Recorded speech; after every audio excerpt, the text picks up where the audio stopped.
અખિલ ભારતીય પત્રકાર સુરક્ષા સમિતિની પાલનપુર ખાતે મીટિંગ યોજાઈ અને નિમણૂક પત્ર એનાયત કરાયા. અખિલ ભારતીય પત્રકાર સુરક્ષા સમિતિના રાષ્ટ્રીય અધ્યક્ષ જિગ્નેશભાઈ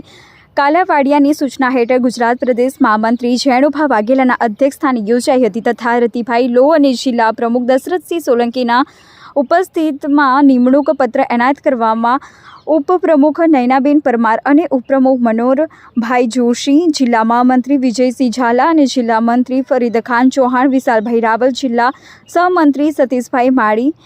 ઇરશાદ ખાન પરમાર, જિલ્લા સંગઠન મંત્રી ભીખાભાઈ સિપાઈ, વિજયભાઈ ખત્રી, પ્રવીણભાઈ પ્રજાપતિ, કેપી ઠાકોર, મહેભાઈ લાંબા, જિલ્લા સલાહકાર સમિતિમાં વિનેશભાઈ પરમાર, કમિટી સભ્ય પ્રવીણભાઈ ચૌહાણ, ભરતભાઈ નાઈ, રમેશભાઈ પ્રજાપતિ, તાલુકા પ્રમુખ વિનોદભાઈ મોંઘરોલા તથા અન્ય સભ્યોને નિમણૂક પત્ર આપી વરણી કરવામાં આવી હતી. રિપોર્ટર વિનાજી ઠાકોર, કાંકરેજ.